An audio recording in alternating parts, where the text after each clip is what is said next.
안녕하십니까 시청자 여러분. 서울시 강서구 염창동 사랑 장로교회 담임 김덕규 목사입니다. 마태복음 17장에는 예수님께서 높은 산에서 변화되셨던 내용을 기록한 말씀이 있습니다. 우리는 그것을 예수님의 변화산 사건이라고 부릅니다. 예수님은 십자가 고난을 얼마 앞두고 베드로와 야고보와 요한을 데리고 높은 산으로 가셨습니다. 그리고 그곳에서 희고 빛나는 모습으로 변화되심으로 앞으로 일어나게 될 예수님 자신의 부활과 또 그를 믿는 자들의 부활의 모습을 미리 보여주셨습니다. 이 사건 속에서 특이한 사실이 있는데, 그때 예수님께서 12명의 제자들을 모두 데려가지 않고 3명의 제자만 데려가셨다는 것입니다.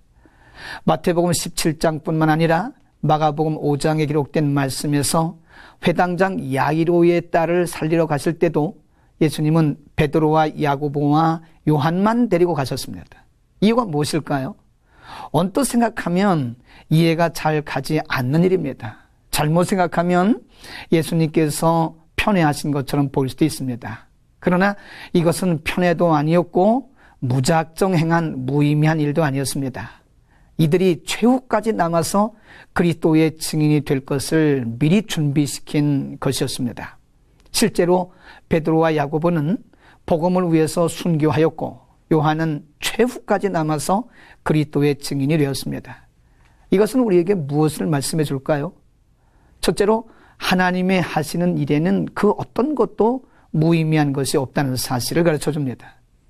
예수님께서 그렇게 하실 때에 사실은 베드로나 야고보나 요한 그 자신들도 예수님께서 왜 그렇게 하시는지 이유를 알 수 없었습니다. 그러나 예수님은 이미 그들을 훈련하고 계셨던 것이었습니다. 하나님은 우리의 과거와 현재와 미래를 모두 아십니다. 그래서 하나님은 언제나 앞서가시면서 우리들을 준비시키는 것입니다. 그러므로 지금 우리가 당하고 경험하고 있는 일들은 그것이 무엇이든 간에 우연이 아닙니다. 우리는 이유와 목적을 알 수 없지만 하나님은 지금 무엇인가 일하고 계시고 우리를 준비시키고 계신 것입니다. 요셉의 경우도 마찬가지였습니다. 요셉은 그의 형들에 의해 미움을 받고 애굽의 노예로 팔렸고, 또 애굽에서는 보디발의 아내의 모함으로 감옥에 갇히기도 했습니다.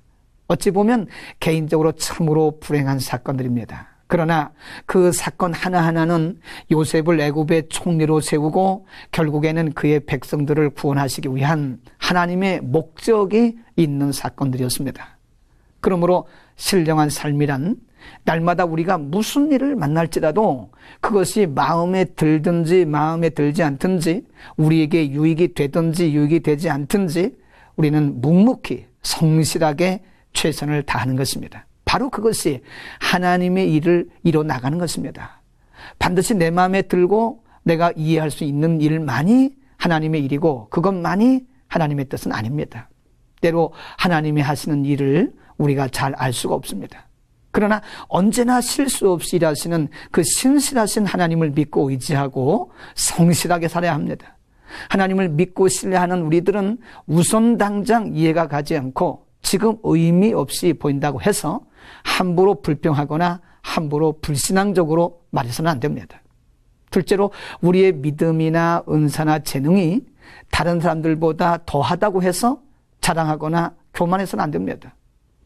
예수님께서 12명의 제자들 중 베드로와 야고보와 요한만 데려가셨다고 해서 이 세 제자가 다른 제자들보다 나은 것은 아니었습니다. 물론 인간적으로 조금 나은 것이 있을지는 모르겠지만 예수님께서 그것 때문에 이들만 데려가신 것은 아니었습니다. 그것은 이들을 쓰시려는 예수님의 그 목적 때문이었습니다. 그렇습니다, 여러분. 우리 각자에게 있는 것들은 우리 개인의 특별한 능력이나 특별한 공로가 아닙니다. 하나님께서 하나님의 필요를 위해서 공급해 준 것입니다. 그러므로 우리가 다른 사람들보다 더한 것이 있다고 해서 자신을 자랑하거나 교만해서는 안 됩니다. 내가 다른 사람들보다 나은 것이 아니라 나를 향한 하나님의 필요와 목적이 다른 것입니다.